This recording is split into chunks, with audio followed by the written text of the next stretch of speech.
18, verset 21. Dieu est bon. Un cadeau, un sourire et des étoiles plein les yeux. Alors on va être généreux avec nos enfants. On va les bénir cette année parce qu'ils méritent. Ils méritent. Et vous aussi, vous allez avoir des cadeaux, n'est-ce pas? Oui. C'est ça l'avantage de connaître Dieu. Nous sommes avec Dieu, peu importe notre âge, des enfants. Nous sommes des enfants de Dieu.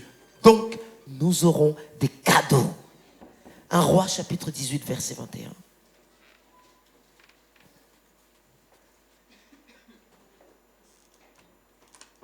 Gloire à toi, Seigneur. Alors, dimanche dernier, nous avons eu un culte formidable. Et si vous voulez transmettre votre témoignage, et votre témoignage peut édifier la foi de plusieurs personnes, vous pouvez aller voir mon épouse ou nous envoyer un mail à charisma@charisma.fr et c'est avec plaisir qu'on pourra lire et prendre connaissance de tout ce que Dieu est en train de faire dans votre vie. Et je vous assure, Dieu est bon. Dieu est très très bon. Et Dieu continue d'agir dans les vies de beaucoup de personnes. Et ça, c'est encourageant et ça nous fortifie. 1 Roi, chapitre 18.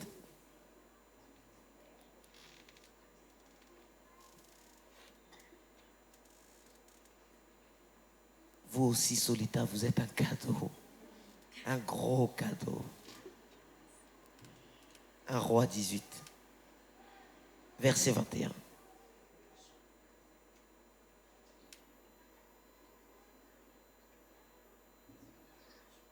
Alors, je vais lire aujourd'hui du verset 21 au verset 22. Après, on va aller au verset 36 et au verset 39. Donc, 21, 22, ensuite 36 et 39.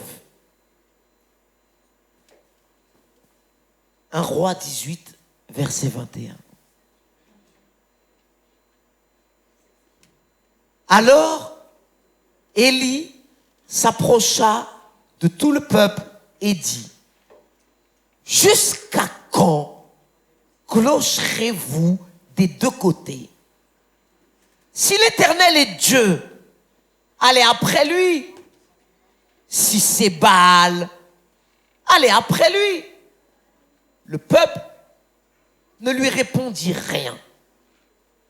Et Élie dit au peuple: je suis resté seul des prophètes de l'Éternel.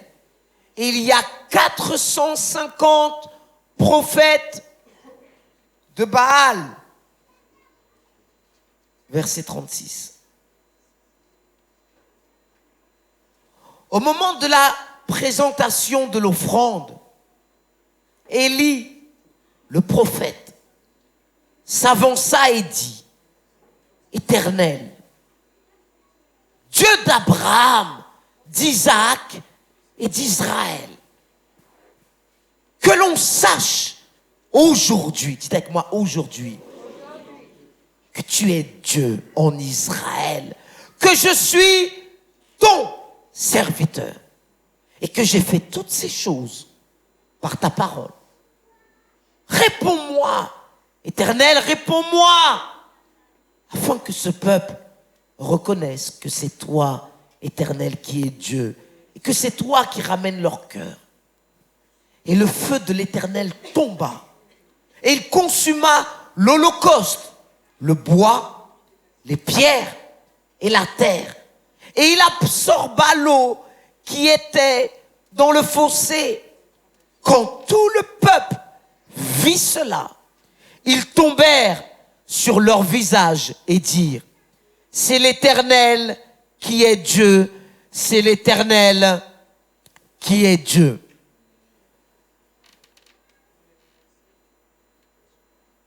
Dites à quelqu'un: une réponse improbable.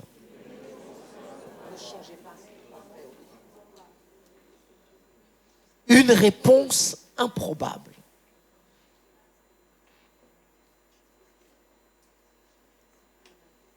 Souvent, je dis à ma femme, et ça fait 18 ans que nous sommes mariés, je lui dis pour plaisanter, mais parfois on peut utiliser une plaisanterie pour transmettre certaines vérités.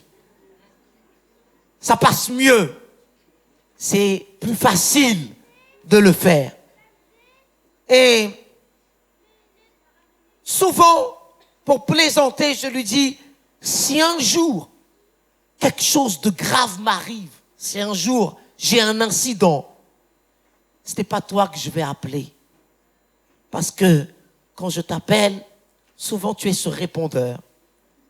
Ou alors ça sonne, ça sonne, ça sonne et ça ne répond pas. Et pour moi, c'est affligeant d'être dans une situation tragique. Et ça m'est déjà arrivé. Remets comme c'était au départ, c'était très bien au départ. Parfois, je suis dans une situation tellement tragique à mes yeux, tellement urgente que quand je l'appelle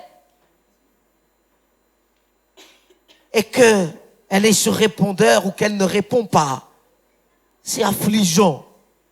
C'est comme un coup de poignard. Et en général, ce genre de situation tragique, c'est quand je suis en train de faire des courses et que je ne sais pas quelle marque choisir. Alors, pour moi, dans l'embarras, la seule qui peut m'aider, c'est mon épouse. Et quand vous êtes devant un choix entre une boîte de raviolis à la bolognaise et une boîte de raviolis aux légumes, quelle situation tragique.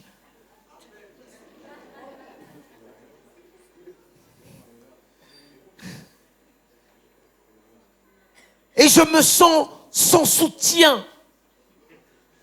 Je me sens délaissé. Je me sens abandonné. Le fait de ne pas avoir sa réponse. Le fait de ne pas avoir quelqu'un qui va m'aider dans ma situation. Alors pour plaisanter, je lui dis, si un jour quelque chose de grave m'arrive, ce n'est pas toi que je vais appeler. Parce que si tu es sur répondeur et que j'ai besoin d'aide, je serai dans l'embarras. Et finalement, malgré sa non-réponse, je n'ai pas le choix que de me débrouiller.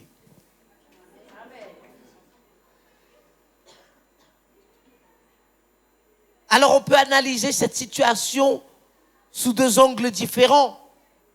On peut se dire, bon, elle devrait faire un effort pour être plus attachée à son téléphone, afin que, dans un cas d'urgence, au moins, elle puisse répondre. Bon, laissez-moi vous dire qu'avant que quelqu'un nous appelle, nous ne savons pas quel va être le sujet de la conversation. Qu'un appel soit urgent ou pas, nous ne pouvons pas le savoir en avance. Mais c'est vrai. Moi, j'aimerais qu'elle décroche tout de suite et qu'elle me dise « Oui, chérie, oui, qu'est-ce que tu veux ?» Alors, qu'est-ce que je dois choisir? Des raviolis aux légumes ou des raviolis au bœuf? Des raviolis à la bolognaise ou des raviolis au fromage? Et quand je n'ai pas de réponse, eh bien, je me débrouille. Et parfois, il faut apprendre à se débrouiller.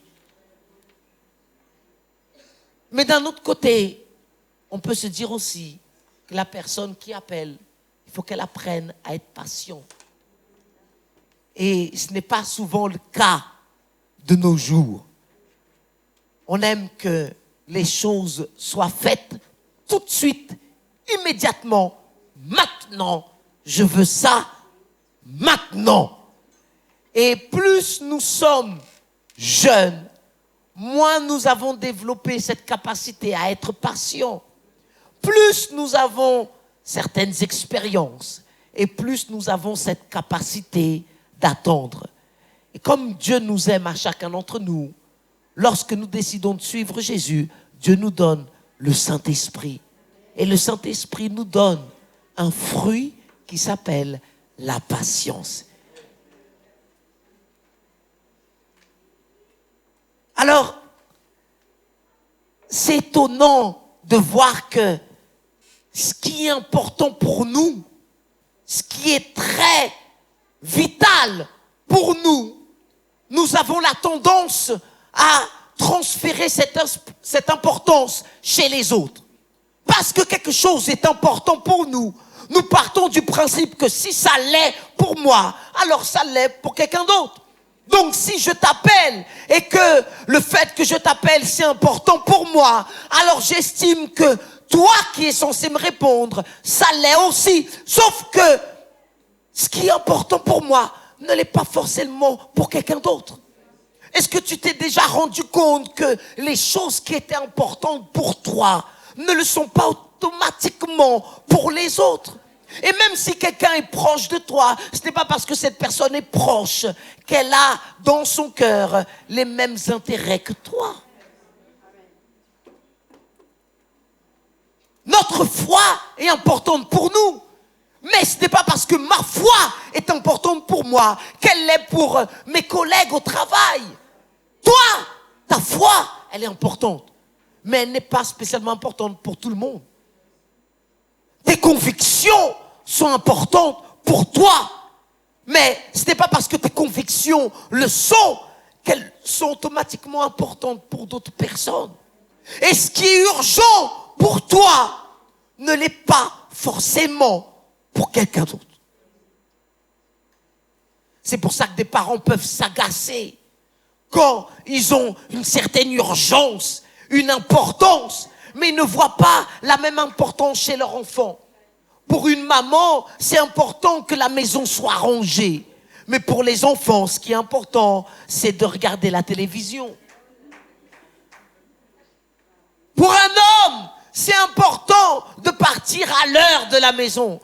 Mais pour une femme, ce qui est important, c'est d'être présentable quand elle sort de la maison.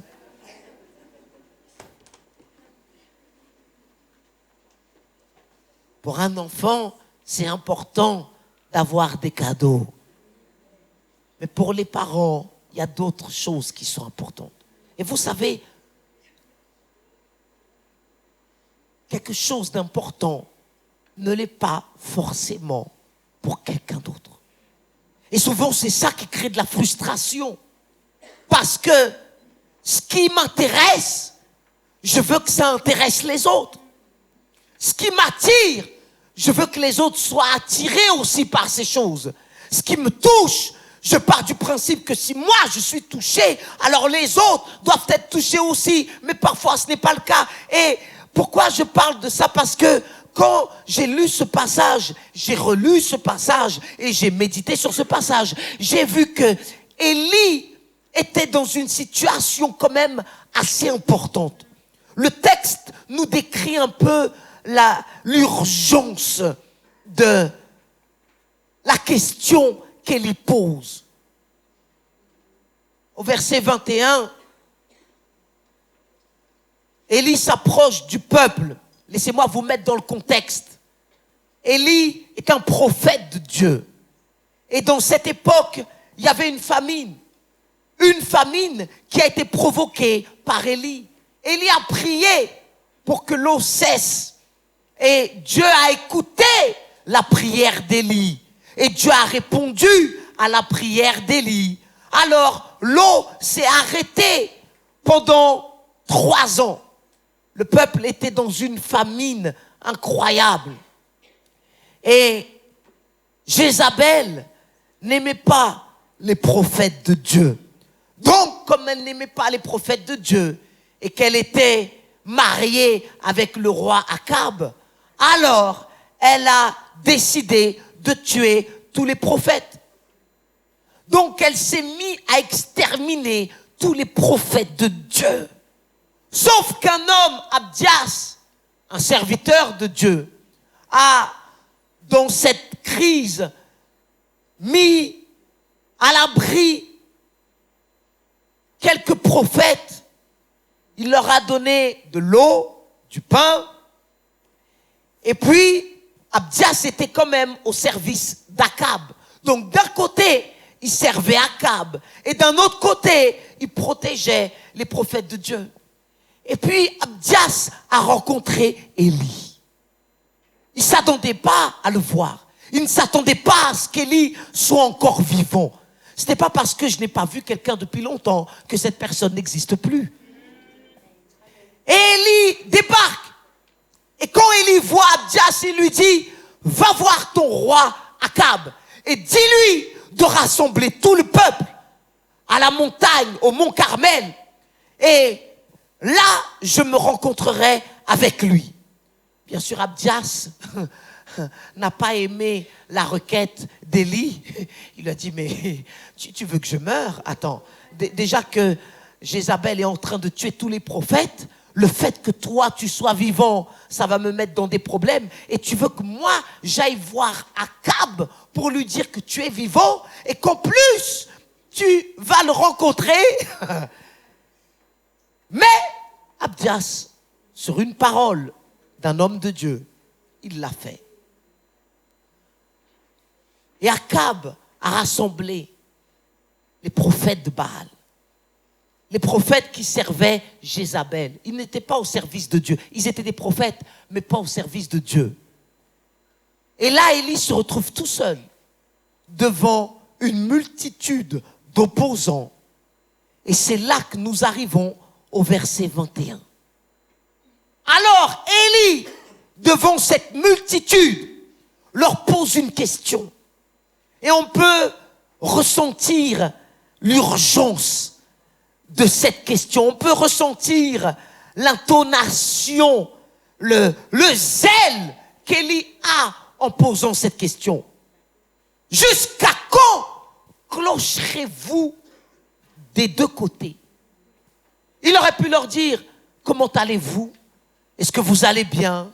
Ça fait longtemps que je ne vous ai pas vu. Vous êtes content de me voir? Non, Élie arrive direct. C'est que voyez-vous, les prophètes ne sont pas très protocolaires. Les prophètes ne sont pas très diplomates dans leur façon de parler. Les prophètes ne sont pas très politiquement corrects. Eux, ils lâchent ce qu'ils ont à dire et c'est à prendre ou à laisser. Jusqu'à quand clocherez-vous des deux côtés? Même pas bonjour, même pas comment ça va, même pas est-ce que tu vas bien, même pas qu'est-ce que je peux faire pour toi. Non, d'un coup tranchant, il met tout le monde devant un choix. Jusqu'à quand vous allez hésiter? Jusqu'à quand vous serez tantôt là et tantôt là? Jusqu'à quand vous serez indécis? C'est que Dieu est un expert à nous mettre devant des choix.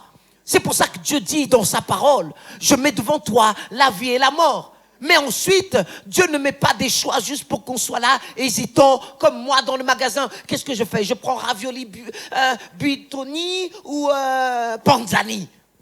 Parfois, on est devant des choix et on est embêté parce qu'on ne sait pas quoi choisir. Mais Élie voulait que le peuple fasse un choix. Jusqu'à quand serez-vous des deux côtés? Jusqu'à quand? Si l'Éternel est Dieu, allez après lui. Si c'est Baal, allez après lui. Et quand vous regardez après, la Bible nous dit quelque chose quand même qui m'a interpellé. Le peuple, et ils étaient nombreux, ne répondit rien. Pas de réponse. C'est frustrant. Quand vous appelez quelqu'un, il n'y a pas de réponse. Mais c'est frustrant aussi quand vous posez une question à quelqu'un et cette personne vous regarde. Vous pensez qu'elle va dire quelque chose. Vous pensez qu'elle va répondre. Elle vous regarde et elle ne répond rien. Ça vous est déjà arrivé ce genre de situation? Vous arrivez devant quelqu'un et vous lui posez une question. Et parfois cette question est même faite pour provoquer. Je ne pense pas qu'Élie a posé cette question en ne sachant pas lui-même quelle était la réponse. Je crois que la question qu'Élie a posée, elle était volontairement faite pour provoquer une réaction chez ceux qui l'ont écouté. Alors, qu'est-ce que vous allez faire? Vous allez toujours être des deux côtés? Vous allez continuer à être hésitant? Vous continuer à ne pas avoir de conviction. Vous allez continuer à un jour c'est Dieu et demain c'est Baal. Ou peut-être que vous choisissez ce qui est le plus populaire dans la saison. Parce que choisir ses convictions quand c'est populaire, c'est facile. Mais parfois, Dieu va nous demander de faire des choix quand ça sera impopulaire. C'est facile d'aller à l'église quand tout le monde va à l'église. Mais ça requiert des convictions quand je vais à l'église. Et que certains ont abandonné la maison de Dieu. C'est facile de dire qu'on sert l'Éternel quand tout le monde autour de nous sert l'Éternel. Mais c'est autre chose de servir l'Éternel quand on est dans un milieu où il n'y a que nous qui servons l'Éternel. C'est plus facile de lire sa Bible au milieu d'une famille qui lit la Bible. Mais c'est plus difficile de lire la Bible au milieu de personnes qui ne croient pas à la parole de Dieu. C'est que, voyez-vous, les convictions se révèlent, non pas quand tout est facile. Nos convictions se révéleront au milieu de l'épreuve. Moi, je crois qu'ici, il y a des personnes qui aujourd'hui servent Dieu par conviction. Moi, je crois qu'ici, il y a des personnes qui viennent dans la maison de Dieu par conviction. Moi, je crois qu'il y a des personnes ici, avec tout ce qui s'est passé, quand elles lèvent la voix vers Dieu, ce n'est pas juste pour le faire, c'est parce qu'elles ont des convictions.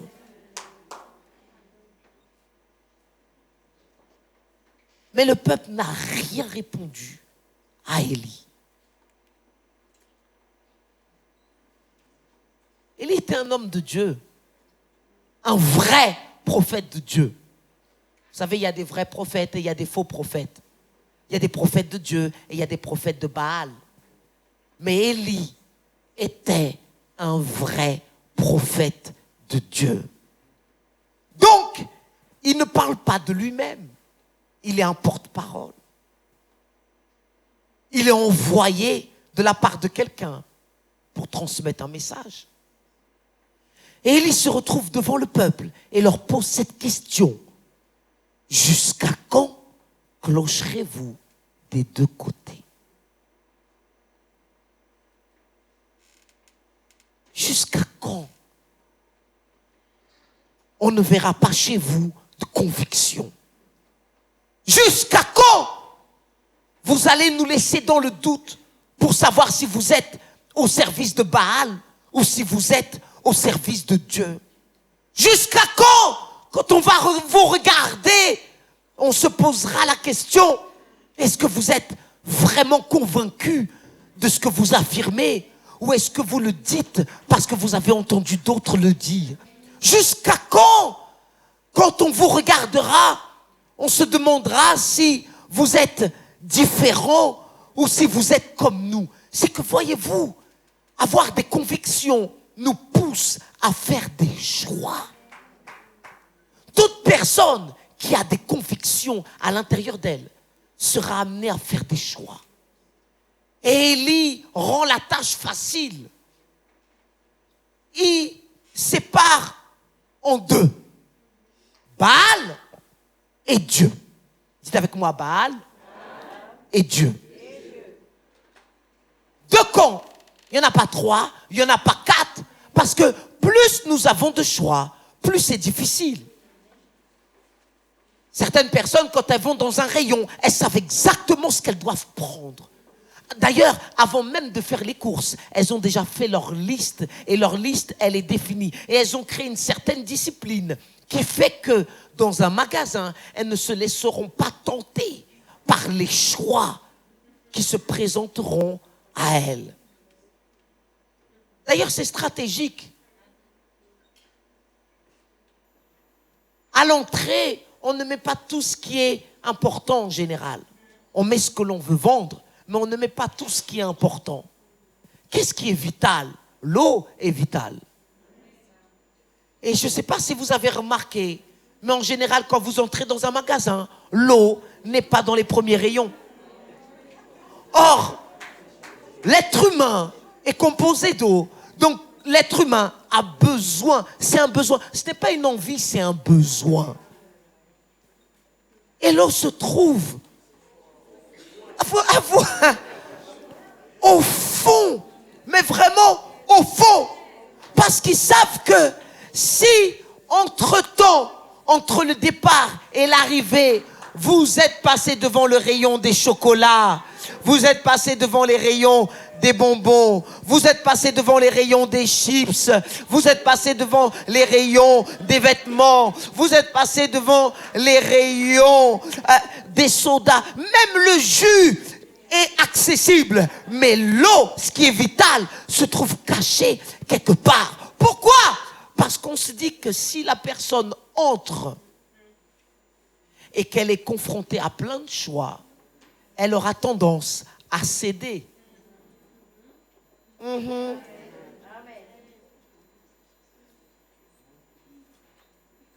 Mais s'il n'y a que 2 choix, c'est facile. Alors Élie, il rend la tâche facile. Je vous donne 2 choix. Choisissez. Soit Dieu, soit Baal. Je ne vais pas vous rendre la tâche difficile en vous parlant des dieux d'Astarté, des dieux de Neptune, des dieux de Jupiter. Non, juste 2 choix. Baal ou Dieu. Lui était seul à avoir choisi Dieu. Et 450 prophètes en face de lui avaient choisi Baal. Comment êtes-vous lorsque vous êtes la seule personne à avoir fait un choix, mais qu'en face de vous, personne n'a fait le même choix?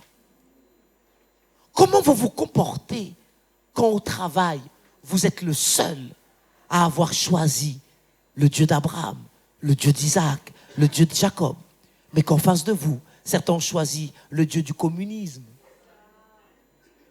le Dieu de l'athéisme, le Dieu de fausses religions? Est-ce que vous avez toujours des convictions? Ou est-ce que la majorité va avoir tendance à vous faire plier? J'aimerais qu'on choisisse de mettre du chauffage, s'il vous plaît, pour le peuple de Dieu. Merci beaucoup. Dites avec moi des choix. Dites à votre voisin des choix.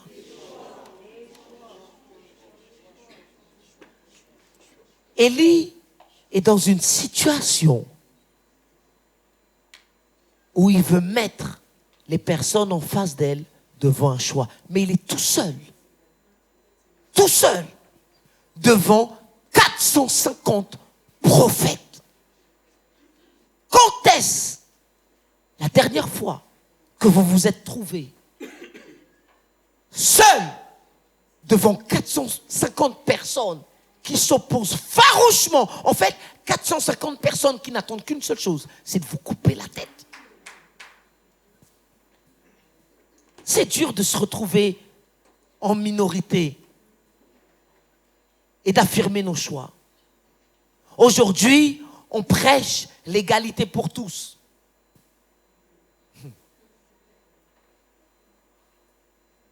Mais il fut un temps où les femmes se retrouvaient dans certaines situations en minorité. Je n'ai aucun agenda quelconque politique. C'est juste un constat. Dans certains emplois, les femmes n'étaient pas les bienvenues. Donc, il était rare d'avoir, par exemple, des femmes pilotes d'avion.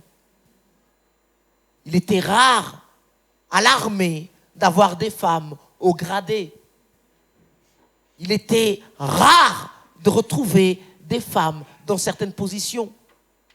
Et ça devait être embarrassant pour des personnes qui ont des convictions de se retrouver dans une position où elles ont des convictions, mais elles se retrouvent minoritaires. Il y a une pression quand vous êtes seul face à des personnes qui ne sont pas comme vous. Il y a une pression quand vous êtes seul en face de personnes qui ne pensent pas comme vous. Il y a une pression quand vous êtes seul en face de personnes qui pensent que vous n'avez rien à faire ici. Il y a une pression quand vous êtes seul devant des personnes qui pensent que normalement, ce n'est pas vous qui devriez être là, mais quelqu'un d'autre. Or, Élie était dans ce genre de position.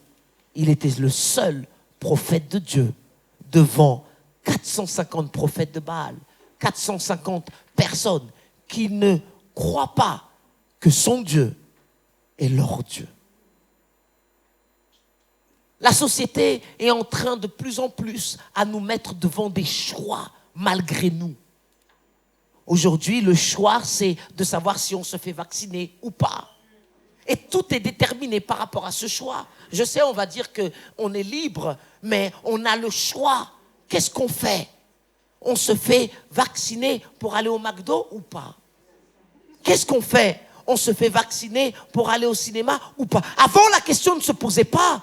Tu pouvais aller au cinéma à n'importe quelle séance et on ne te demandait pas ton carnet de santé.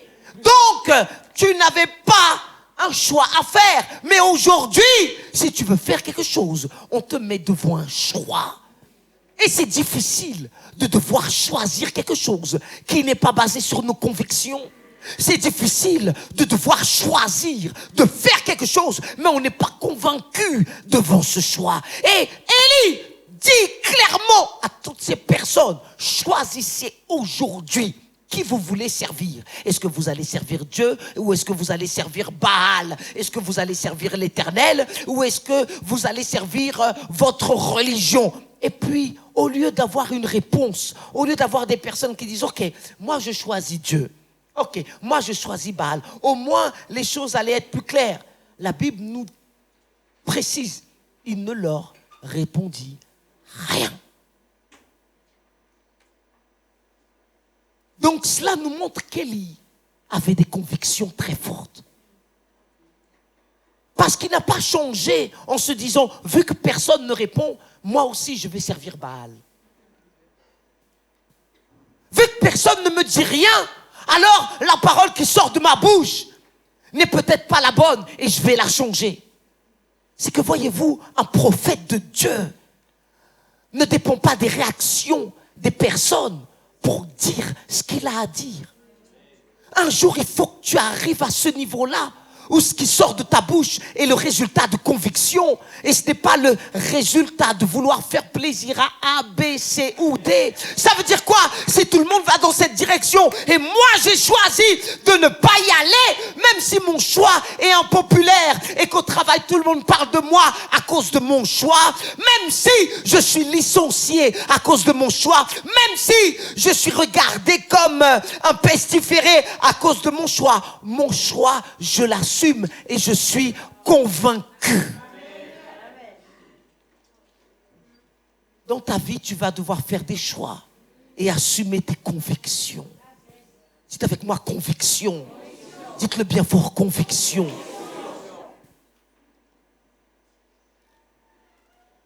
Si je sers Dieu et que c'est populaire, super. Mais peut-être qu'un jour, je vais devoir servir Dieu et ça ne sera pas populaire. Que vais-je faire? Si je sers Dieu et tout le monde dans ma famille se réjouit, super. Et si je sers Dieu et dans ma propre famille, il y a de l'opposition, que vais-je faire? Si je sers Dieu et dans mon travail, tout le monde se réjouit, super. Mais si je sers Dieu et on me licencie au travail parce que je ne veux plus mentir, si on me licencie au travail parce que je ne veux plus estorquer de l'argent à des personnes vulnérables, si on me dit que je ne rapporte pas assez à l'entreprise parce que je n'ai pas envie d'abuser des personnes que j'appelle pour leur vendre un produit que je sais déjà ne fonctionne pas bien, mais comme la société veut une rentabilité, alors on se force à donner quelque chose dont les gens n'ont pas besoin. C'est que voyez-vous, tout est une question de conscience. Il y a des personnes pour qui ça ne les dérange pas d'abuser des autres, mais il y a des personnes qui ont des convictions et elles assument leurs convictions et elles sont prêtes à changer de travail. Pourquoi? Parce qu'elles ont des convictions. Dites avec moi, conviction. Et Élie est un exemple d'un homme qui a des convictions. Quand on regarde Élie, pour se retrouver devant 450 prophètes, 450 personnes qui, en un claquement de doigts, peuvent lui couper la tête. Et il arrive avec hardiesse pour leur dire, jusqu'à quand vous serez des deux côtés? Je vous assure, ce n'est pas un homme faible qui se trouve là. Ça, c'est un homme de conviction. Et le peuple ne lui a pas répondu. Je me suis posé la question, qu'est-ce qui se passe quand vous posez une question à quelqu'un et la personne ne vous répond pas? Qu'est-ce qui se passe quand vous appelez quelqu'un et la personne ne vous répond pas? Vous pouvez avoir une pensée négative qui va vous dire, elle me méprise. Vous n'êtes pas de l'autre côté du téléphone, mais vous imaginez la personne en train de regarder son téléphone, de voir votre nom s'afficher, et elle ne vous répond pas. Si vous êtes un inconnu, vous pouvez partir du principe qu'elle ne connaît pas votre numéro, donc peut-être qu'elle appréhende de décrocher et d'avoir le trésor public qui lui réclame de l'argent. Mais quand vous avez l'habitude d'appeler cette personne, et que vous l'appelez et qu'elle ne répond pas, vous pouvez vous dire en vous-même, elle me méprise. Pour qui elle se prend? Qui est-elle pour ne pas décrocher à mon appel?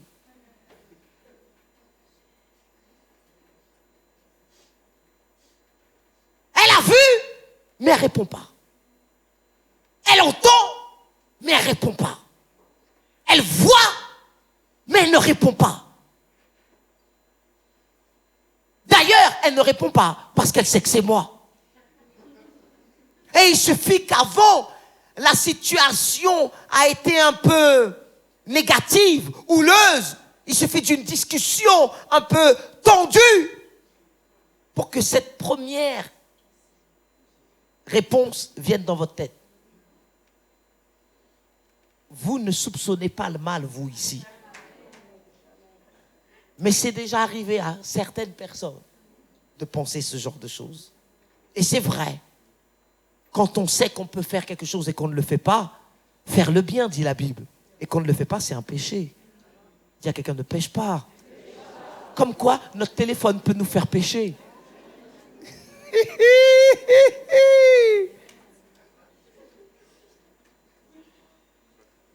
Ah, j'ai pas vu ton appel. Oh, là tu rentres dans la catégorie des menteurs. Là c'est une autre catégorie. Là tu es déjà allé. Là on te pose même plus la question est-ce que tu sers Baal. Là déjà tu es déjà dans la catégorie des Baal. Là ah oui.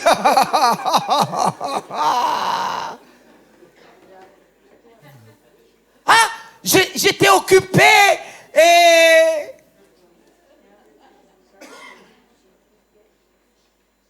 mais c'est méprisant d'attendre une réponse et de ne pas en avoir une.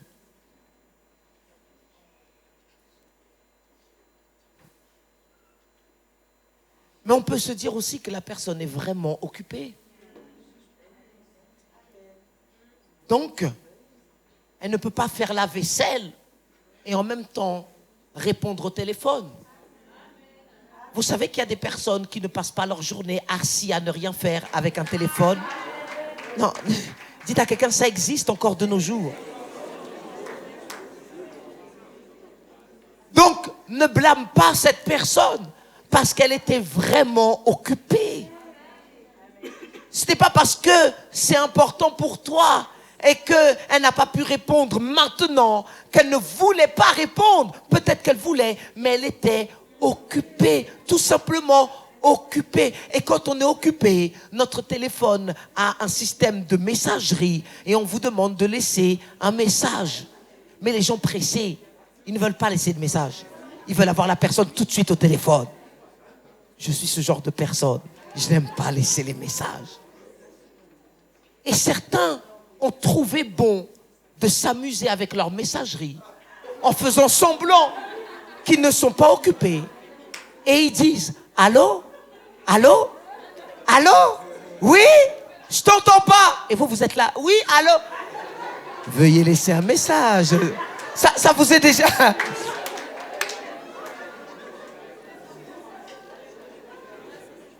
Là, vous savez que la personne s'est royalement amusée.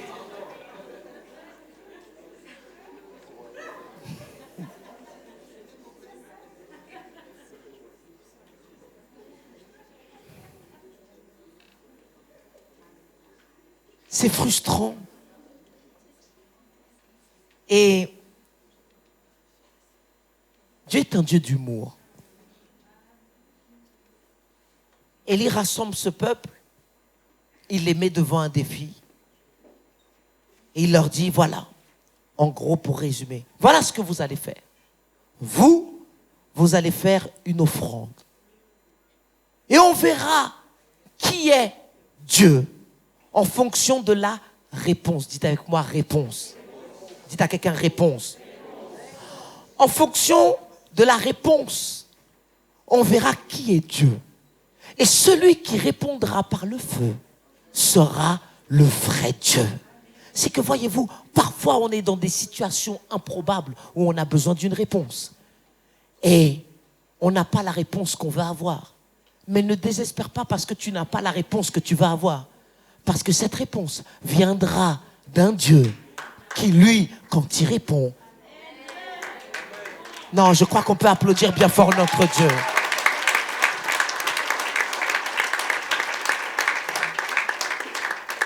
Parfois, il faut juste savoir attendre le bon moment. Alors, il y a un défi. Et c'est Élie qui donne le défi. Voilà ce que vous allez faire. Vous, les 450 prophètes de Baal, vous allez faire une offrande. Et moi, je ferai une offrande. Un battle de prophètes. C'était un battle de prophètes. Un vrai défi. 450 et lui, il est tout seul. Waouh!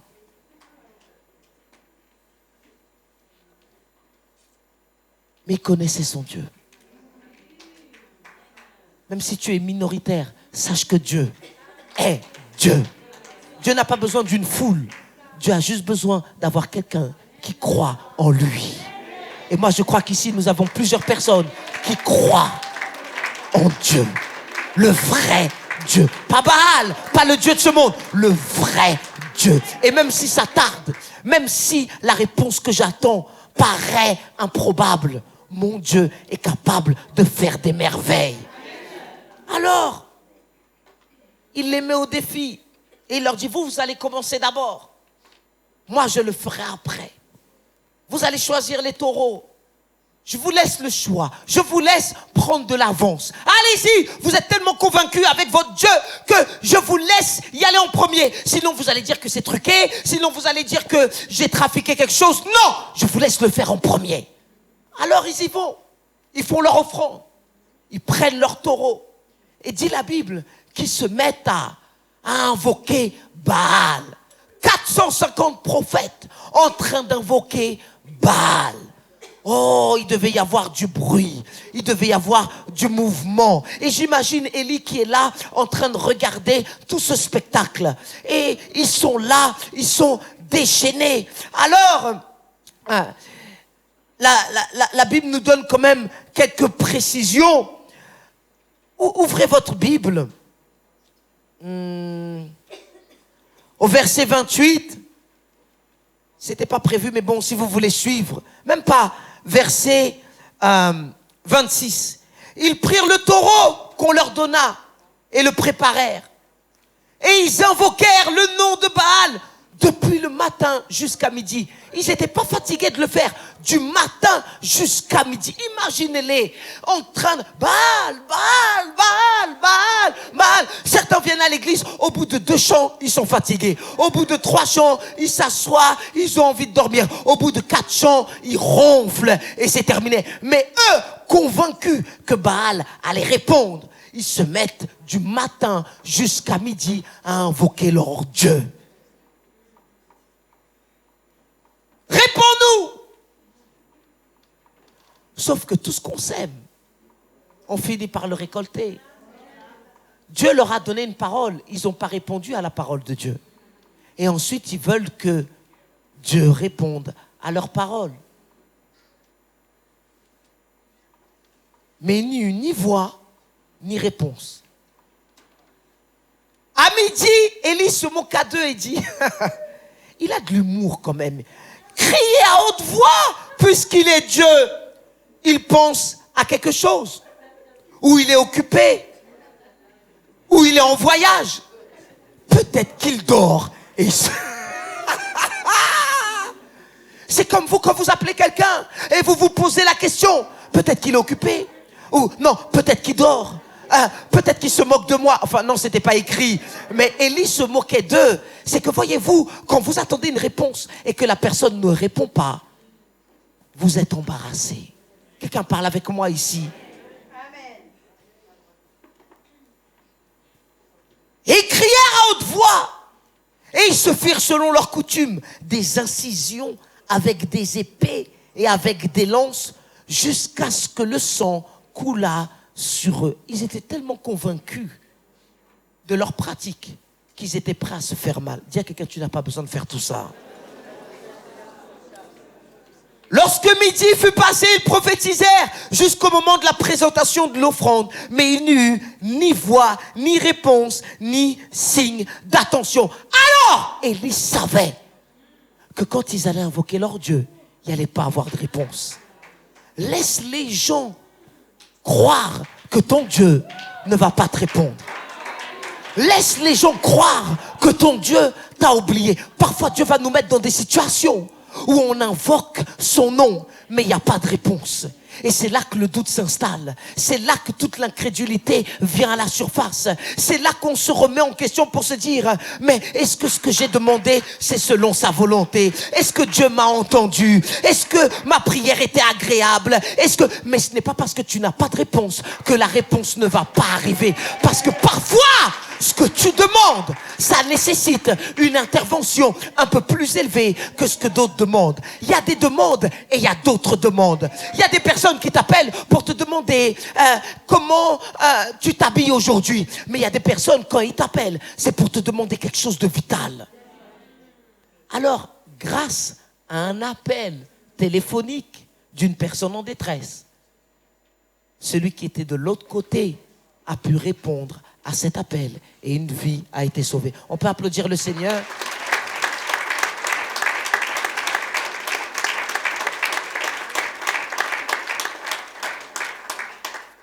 Maintenant, dites avec moi, réponse improbable. Élie n'a pas de réponse du peuple. Le peuple n'a pas de réponse de leur Dieu. Mais maintenant, Élie entre en action. Dites à quelqu'un le meilleur pour la fin. D'ailleurs, on va bientôt entrer dans le mois de décembre. Peut-être qu'au mois de janvier, tu as levé ta voix, il n'y a pas eu de réponse. Peut-être qu'au mois de février, tu as levé ta voix, il n'y a pas de réponse. Au mois de mars, tu as crié un peu plus fort et puis il n'y a pas de réponse. Au mois d'avril, il n'y a pas de réponse. Au mois de mai, il n'y a pas de réponse. Tu es même venu avec foi au séminaire de guérison et peut-être qu'aujourd'hui, il n'y a pas encore de réponse. Mais sache que ce n'est pas parce que tu n'as pas eu de réponse que Dieu ne va pas répondre. Dites à quelqu'un, il va répondre. Dites à 2-3 personnes, il va répondre. Il va répondre parce que mon Dieu n'est pas sur répondeur. Mon Dieu ne zappe pas les appels. Non, Dieu sait faire la différence entre quelqu'un qui a besoin de lui et quelqu'un qui l'appelle juste pour l'appeler. Il y a des gens qui louent juste pour louer, mais il y a des gens quand ils louent, il y a des gens qui prient juste pour prier, mais il y a des gens quand ils prient, c'est désespéré. Il y a des personnes qui invoquent Dieu juste parce que c'est à la mode, mais il y en a d'autres quand ils le font. Quand vous êtes comme ce papa, désespéré, et que vous avez besoin d'une aide, je vous assure, vous mettez toute votre confiance derrière la personne qui va vous aider. Et parfois, nous voulons que Dieu nous aide, mais Dieu veut voir à quel point nous lui faisons confiance. Élie a demandé au peuple de prendre une décision, ils ne l'ont pas fait. Mais il savait que quand il allait lever sa voix vers Dieu, ça allait être différent. Toi, tu demandes de l'aide à Dieu. Mais entre-temps, tu as déjà demandé de l'aide à la cousine, tu as déjà demandé de l'aide à la tante, tu as déjà demandé de l'aide aux URSAF, tu as déjà demandé de l'aide. À quoi bon faire appel à Dieu quand je fais appel à quelqu'un d'autre? Dieu est un Dieu jaloux et Dieu aime bien avoir l'exclusivité.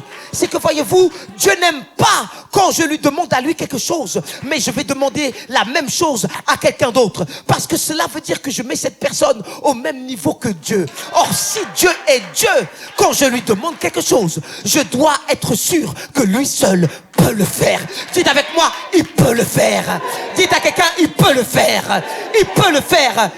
Si tu demandes du travail à Dieu et que tu n'as pas encore du travail, arrête de t'affoler en faisant appel à tout le monde. Si tu as demandé à Dieu, tu dois savoir à qui tu as fait ta demande. Si tu as demandé la guérison à Dieu, tu dois savoir à qui tu as fait cette demande. Si tu as demandé d'être libéré, tu dois savoir à qui tu as fait cette demande. Et moi, je crois qu'ici, dans cet endroit, il y a des personnes qui ont fait une demande à Dieu et elles savent que cette demande, parce qu'elle est faite à Dieu, elle doit être répondue par Dieu.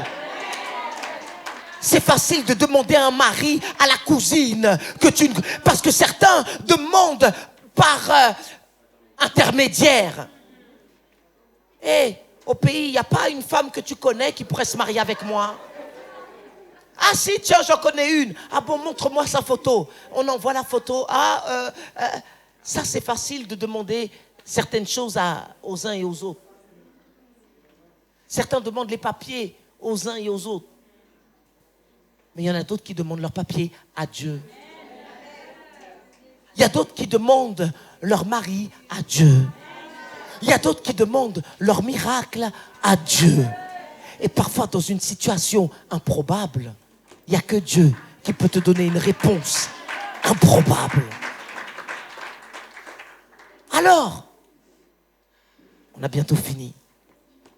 Élie entre en scène. Sauf que lui connaît son Dieu. Et au verset 36, au moment de la présentation de l'offrande, Élie le prophète s'avança et dit, une fois qu'ils ont fait tout leur spectacle, Éternel Dieu d'Abraham, d'Isaac et d'Israël. La première chose que je veux vous dire, c'est que Élie savait à qui il s'adressait. Quand tu t'adresses à Dieu, tu dois savoir qui il est. La représentation que tu as de lui va déterminer l'attente que tu as de lui. On ne demande pas 1 million d'euros à quelqu'un qui est au chômage parce qu'on sait que notre demande ne pourra pas être répondue. Parfois, les gens ne répondent pas. Ce n'est pas parce qu'ils ne veulent pas répondre. Ce n'est pas parce qu'ils sont occupés. Tout simplement, c'est parce qu'ils ne peuvent pas répondre. Ils ont peut-être l'envie, mais ils ne peuvent pas. Et l'homme n'a pas la capacité de faire ce que Dieu seul peut faire. Et ce que Dieu va faire, il n'y a que lui qui pourra le faire dans ta vie. Alors il savait à qui il s'adressait. Éternel Dieu, Dieu d'Abraham, d'Isaac et Jacob. Je veux que tout le monde sache ici qui est celui que j'invoque. Je veux que tout le monde sache ici que quand je lève ma voix vers Dieu, ce n'est pas le même Dieu que vous. Vous levez votre voix vers un Dieu qui est occupé. Moi, je lève ma voix vers un Dieu qui ne sommeille ni ne dort. La bonne nouvelle avec notre Dieu, c'est qu'il ne dort pas. Tu peux l'invoquer à 3 heures du matin, il ne dort pas. Tu peux l'invoquer à 4 heures du matin, il ne dort pas. Mon frère Joël, on peut l'invoquer à 6 heures du matin, il ne dort pas. Pourquoi? Parce que mon Dieu, il ne sommeille ni ne dort. Quand toi tu dors, Dieu veille sur toi. Quand toi tu es fatigué, Dieu monte la garde. Quand toi tu te dis c'est bon, ça y est, je vais me coucher, lui, il a les yeux fixés sur toi. Et c'est ça le Dieu d'Abraham, d'Isaac et de Jacob. Alors sache que tu peux l'invoquer à n'importe quel moment. Tu peux être à l'hôpital et invoquer son nom. Tu peux être dans la voiture et invoquer son nom. Tu peux être au milieu d'une impasse et dire éternel Dieu, Dieu d'Abraham, d'Isaac et de Jacob. Il est le Dieu qui ne sommeille ni ne dort. Il est le Dieu qui n'est pas trop fatigué pour écouter ta voix. Il est le Dieu qui n'est pas trop occupé pour donner de l'attention. Ça, c'est le Dieu que vous et moi, nous servons. Et parce qu'il est le Dieu d'Abraham, d'Isaac et d'Israël. Et il dit que l'on sache aujourd'hui que tu es Dieu en Israël. Aujourd'hui, si tu ne demandes pas, tu ne reçois pas. Et parfois, il faut dire à Dieu, Seigneur, ça fait longtemps que j'attends, mais maintenant je veux que ça soit aujourd'hui. Tu as le droit de demander à Dieu. Ah non. Parfois, Dieu veut voir à quel point tu veux que la chose arrive là, maintenant. Certains, vous attendez, et Dieu ne voit pas à quel point vous voulez vraiment que la chose arrive. Mais quand vous voulez, parfois la chose arrive aujourd'hui. Et parfois, vous ne vous y attendez pas, et la chose, elle est là. C'est comme je vois le mari de Boumi qui est là. Oh, je ne m'attendais pas à vous voir, mais vous voilà. Sir, I'm so glad to see you today. Alors, tu peux demander à Dieu aujourd'hui. Et il y a dit, je veux qu'il sache aujourd'hui qui tu es. J'en ai assez qu'ils attendent trop longtemps. J'en ai assez qu'ils soient entre deux. Aujourd'hui, la chose doit se passer. Parfois, tu vas être dans une situation où tu ne devras pas attendre demain. Il faut que ça se passe aujourd'hui. Est-ce que je parle au moins à 1, 2 ou 3 personnes? Parfois, tu attends une réponse pour ton dossier parce qu'il y a une limite. Et si ce n'est pas aujourd'hui, tu vas devoir refaire la démarche. Alors, quand tu vas vers Dieu, tu ne vas pas vers Dieu avec une attitude de « Bon Seigneur, si tu ne le fais pas aujourd'hui, c'est pas grave, j'attendrai. » Tu sais que la chose doit arriver aujourd'hui. Seigneur, c'est aujourd'hui. J'ai attendu une semaine, il n'y a rien. J'ai attendu. Mais là, j'arrive au stade où ça doit être aujourd'hui. Quelqu'un dise avec moi « Aujourd'hui !» Je veux que l'on sache aujourd'hui que tu es Dieu en Israël. Que je suis ton serviteur. Tu dois savoir que Dieu attache de l'importance à la prière de ceux qui le servent. Parfois on dit aux gens, allez, vas-y, va servir Dieu. Ah non, va servir Dieu. Ah, Dieu fait la différence entre ceux qui le servent et ceux qui ne le servent pas. Dieu fait parce que quand tu sers, tu es en train de dire « je t'aime ». Les personnes qui servent à la louange sont en train de vous dire « je vous aime ». Parfois c'est bon, parfois c'est à améliorer, mais au moins elles sont en train de vous dire « je vous aime ». Les gens qui vous servent sont en train de dire « je vous aime ». Et Dieu nous sert. Il nous sert par sa parole. Il nous sert par son esprit. Il nous sert par sa présence. Pourquoi? Parce que Dieu nous aime. Et quand toi tu sers Dieu, tu as le droit d'aller voir Dieu et dire Seigneur, tu sais, j'ai servi tes enfants à la super église. Maintenant, c'est à ton tour de me servir. Parce que tout ce que je fais à l'un de ses plus petits, c'est comme si c'est...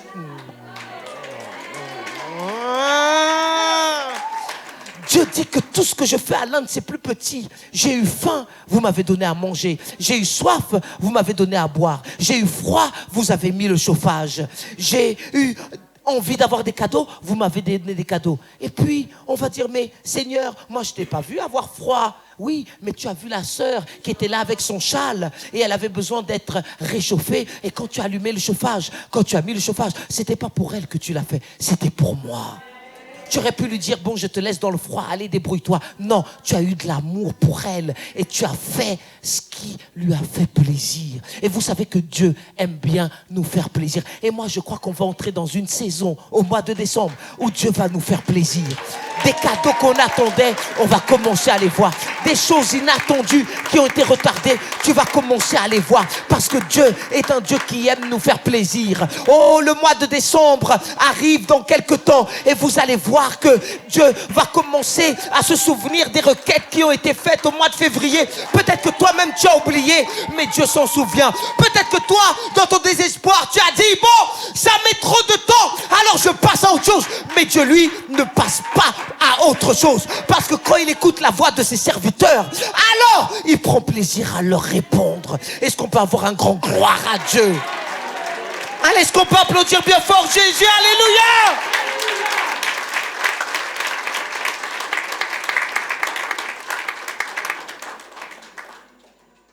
Et puis, il leur dit, j'ai fait toutes ces choses par ta parole. Il a le verset 37. Réponds-moi, Éternel, réponds-moi. Tu peux demander de l'aide à quelqu'un, la personne ne te répond pas. Tu peux demander de l'aide à ton patron et ton patron ne t'arrange pas. Tu peux demander de l'aide à des personnes pour qui tu penses que ce qui est important pour toi est aussi important pour eux et ils ne te répondront pas. Mais sache que Dieu écoute la prière de son peuple. Et parfois, il faut dire à Dieu simplement, réponds-moi, Éternel, réponds-moi. Oh, je ne sais pas vous, mais moi, il y a des situations où j'ai besoin que Dieu réponde. Parce que si ce n'est pas lui qui répond, personne ne pourra répondre à sa place. Si ce n'est pas lui qui intervient, personne ne pourra intervenir à sa place. Si tu veux voir ton mari être sauvé, sache que ce n'est pas la prière d'une personne qui va faire que son cœur change. Tu as besoin de dire, Éternel, réponds-moi, Éternel, réponds-moi. Je ne sais pas dans quelle situation vous êtes, mais certains ont besoin d'une intervention financière. Tu devrais dire au Seigneur, Éternel, réponds-moi, Éternel, réponds-moi. Parce que si ce n'est pas toi qui réponds, comment je vais faire pour payer toutes ces factures? Comment je vais faire pour acheter les cadeaux à mes enfants? Comment je vais faire pour payer tout ce qui est devant moi? Alors, tu as le droit dans la maison de Dieu de dire, Éternel, réponds-moi, réponds-moi. Oh, je sais pas vous, mais moi je serai en train de dire, Éternel, réponds-moi, Éternel, réponds-moi, Éternel. Comment il y a deux personnes qui disent, réponds-moi, Éternel? Parce que quand tu dis à Dieu, réponds-moi, tu es en train de lui dire, je sais que toi tu peux me répondre. La personne ne veut pas me répondre, mais toi tu peux me répondre. Tu as fait une demande pour des papiers, tu n'as toujours pas ces papiers et tu as besoin d'avoir ces papiers. Il faut que tu passes à une phase supérieure. Réponds-moi, Éternel, réponds-moi, Éternel, réponds-moi, Éternel, réponds-moi. Ce n'est pas un caprice, c'est un besoin. Que quelqu'un crie, réponds-moi, Éternel. Dieu n'est pas sourd pour écouter ses enfants crier, réponds-moi, Éternel. Dieu n'est pas indifférent quand il entend la voix de ses enfants crier, réponds-moi, Éternel. Réponds-moi, afin que ce peuple reconnaisse que c'est toi, Éternel, qui es Dieu. Parfois, tu vas te retrouver dans une situation où les gens vont te regarder avec de la pitié. Parce qu'eux ne peuvent pas répondre. Ils pensent que ta situation est désespérée. Parce qu'eux n'ont pas la solution à ton problème. Ils pensent que personne ne pourra intervenir. Mais toi, tu crois en Dieu. Et parce que tu crois en Dieu, tu continues à leur dire, vous inquiétez pas, Dieu est dans le contrôle. Sache que Dieu est toujours dans le contrôle. Il est dans le contrôle. Ne t'agite pas. Ce n'est pas le moment de s'agiter. Ce n'est pas le moment de dévier, de changer de conviction parce que tu n'as pas encore eu la réponse. Sache que l'Éternel est l'Éternel qui donne des réponses improbables. Improbables. Et ici, il y a plusieurs personnes qui ont besoin de réponses improbables de la part de Dieu. En d'autres mots, si ce n'est pas lui qui intervient, personne ne pourra intervenir. Et vous savez pourquoi Dieu permet ça? Afin qu'il puisse recevoir.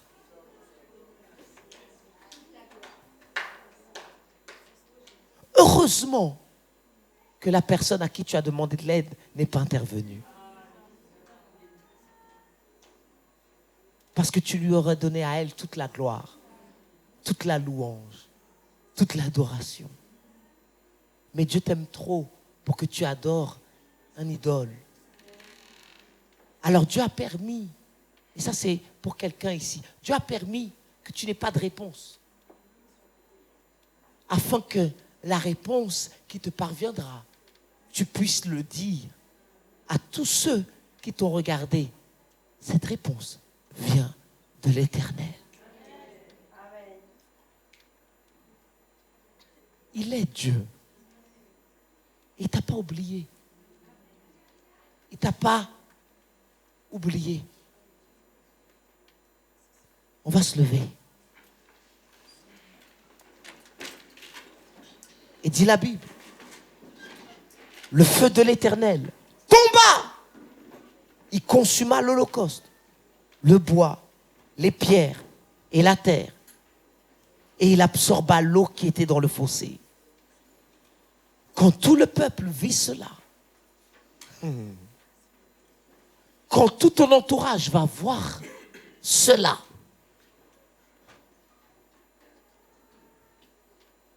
quand les gens verront que tu n'as pas fait de compromis pour travailler avec les papiers de quelqu'un d'autre, parce que tu savais que Dieu répond. Quand tu verras que tu es resté ferme dans tes convictions, et que tu n'as pas changé de camp, quand Dieu va répondre, ces personnes verront qui est ton Dieu. Et ton Dieu est celui qui donne des réponses improbables. Élie avait fait exprès de demander à ce qu'on mette de l'eau sur le bois, à ce qu'on mette de l'eau sur son offrande. C'était un temps de sécheresse, donc normalement le feu devait arriver vite. Mais lui, il voulait que la situation soit tellement critique que lorsque Dieu allait intervenir, aucune personne ne pouvait dire « c'est grâce à la sécheresse ». Quand Dieu va répondre à ta demande, personne ne pourra dire que c'est grâce à. Ils seront obligés de dire « ton Dieu est vraiment le vrai Dieu. Ton Dieu est vraiment le vrai Dieu. Ton Dieu est vraiment le vrai Dieu. » C'est que, voyez-vous, 450 personnes ont changé d'avis grâce à une personne qui avait une conviction. Ne pense pas que tu es minoritaire. Il te suffit d'être avec Dieu pour que tu sois la majorité. Ne pense pas que tu es inférieur aux autres. Il te suffit de savoir que Dieu est avec toi. Peut-être que tous les neurochirurgiens, tous les médecins, tous ceux qui t'ont diagnostiqué, ensemble, ils te réunissent, ils te mettent là au milieu et puis ils sortent leur langage élaboré. Mais vous ne savez pas que la métastase de cette phase, et puis toi tu es là, hein, quoi? T'inquiète pas, même si tu ne comprends rien, dis-leur juste, mon Dieu est le Dieu qui donne des réponses improbables. Je sais que selon vos calculs, ça ne devrait pas arriver. Mais vous inquiétez pas, mon Dieu, il me répond. D'ailleurs, quand je l'invoque, je sais qui il est. Quand je m'adresse à lui, j'ai une relation avec lui. Donc je sais qu'il va me répondre. Dites avec moi, il va me répondre. Il va me répondre. Il va me répondre. Ça, c'est un message pour quelqu'un qui attend quelque chose de la part de Dieu. Mais pas qui attend juste, si ça arrive, tant mieux. Non, il faut qu'il me réponde. Ça fait trop longtemps que j'attends. Il doit me répondre. Ça fait trop longtemps que je lui demande et je n'ai pas vu la chose arriver. Et puis même, l'année 2021 n'est pas terminée et j'aimerais bien que ça se passe avant d'entrer avant 2022. Parce qu'en 2022, il y a d'autres choses qui m'attendent et j'ai pas envie de traîner ça en 2022. Alors Seigneur, peut-être que j'ai attendu, mais aujourd'hui c'est aujourd'hui. Peut-être que ça a traîné, mais aujourd'hui c'est aujourd'hui. Réponds-moi, Éternel, réponds-moi. Réponds-moi, Éternel, réponds-moi. Parfois, il faut que tu ailles vers Dieu avec des convictions auxquelles Dieu se dit, c'est bon, j'en ai assez qui me dérange, j'en ai assez qui m'importune. Peut-être que tu l'as appelé une fois, il t'a mis sur répondeur, mais tu rappelles une deuxième fois. Peut-être que tu rappelles 2 fois et il te met encore sur répondeur, mais tu rappelles une 3e fois. Peut-être que tu rappelles 3 fois et il te met sur répondeur. Mais à un moment donné, donné, tu passes à une vitesse supérieure. Tu envoies un message, tu envoies deux messages, tu envoies un télégramme et tu sais que quand il a lu, alors, même s'il t'a pas répondu, tu sais qu'il l'a lu. Peut-être que tu n'as pas encore la réponse, mais sache que la foi fait que tu saches qu'il l'a reçu. Parce que la foi, c'est une ferme assurance des choses qu'on espère, une démonstration de celles que je ne vois pas. Je sais que mon Dieu n'est pas un homme pour mentir. Je lui ai demandé selon sa parole. J'ai fait ce qu'il m'a demandé de faire. Éternel, j'ai tout fait selon ta parole et les choses se sont empirées. J'ai été obéissant et les choses n'ont pas été comme je pensais. Mais réponds-moi, Éternel. Réponds-moi, Éternel. Réponds-moi, Éternel. Réponds-moi, Éternel.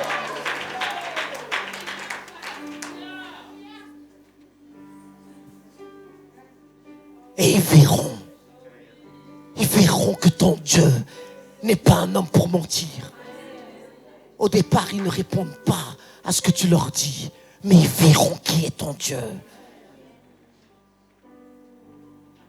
Certains ont déjà donné des jugements sur ta situation parce que leur Dieu ne leur répond pas.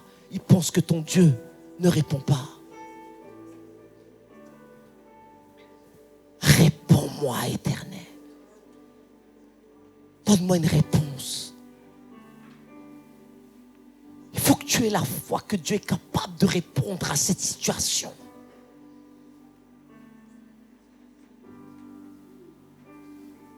C'est pour ça que la Bible dit tout est possible à celui qui croit.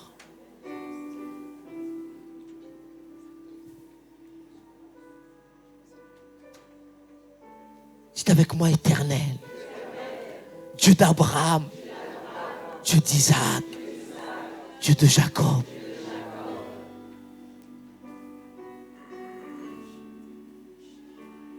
J'ai demandé de l'aide à plusieurs endroits. Mais je crois que tu es celui qui répond d'une manière improbable. Quand on s'y attend pas, tu réponds.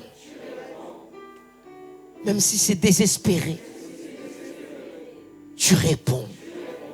Même si la majorité disent que ce n'est pas possible, toi, tu peux le faire. Tu vas le faire. Tu peux le faire. Tu vas le faire. Tu peux le faire. Tu vas le faire. Tu peux le faire. Tu vas le faire. Tu peux le faire.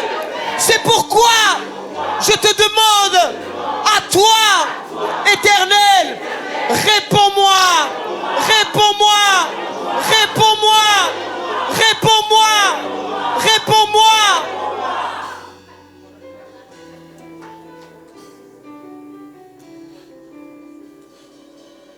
Réponds-moi dans ma situation financière. Réponds-moi dans mon corps. Réponds-moi dans ma famille. Réponds-moi pour ce travail. Réponds-moi pour mes enfants. Réponds-moi pour mon avenir. Réponds-moi, ô Éternel.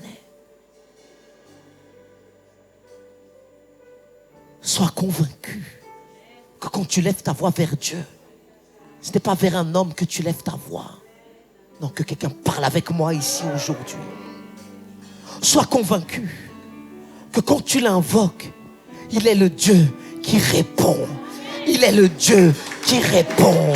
Il est le Dieu qui répond. Peut-être que ça a tardé, mais il est le Dieu qui répond. Peut-être que ce n'est pas venu au moment où tu pensais que ça allait venir, mais il est le Dieu qui répond. Et je suis là pour dire à quelqu'un que Dieu n'est pas en vacances, il n'est pas en voyage, il ne dort pas. Il est le Dieu qui répond.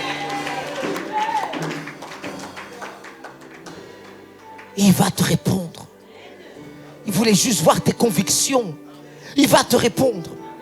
Il voulait voir jusqu'au point, jusqu'où tu es capable de croire à ce qu'il dit, même quand tous les autres ont un témoignage contraire, même quand tous les autres te disent que ce n'est pas possible, même quand tous les autres te disent que ça ne va pas arriver. Il voulait voir à quel point tu allais tenir ferme. Et peut-être que tu es comme Élie, tu es seul devant la multitude, tu es seul à garder cette promesse dans ton cœur qui va te répondre. On t'a dit non, ça ne va pas arriver. On t'a dit que ton cas était tellement grave. On t'a dit qu'il n'y avait plus d'espoir. Mais moi je suis là pour te dire que l'Éternel, il est celui qui donne des réponses improbables. Demain ça peut arriver, aujourd'hui ça peut arriver. Pendant que tu es là en train de louer Dieu, Dieu peut changer la situation de ton patron. Et aux autres on va leur demander de faire des choses, mais à toi on va pas te demander de les faire, parce que l'Éternel est ton Dieu qui répare. Crie avec moi, réponse improbable.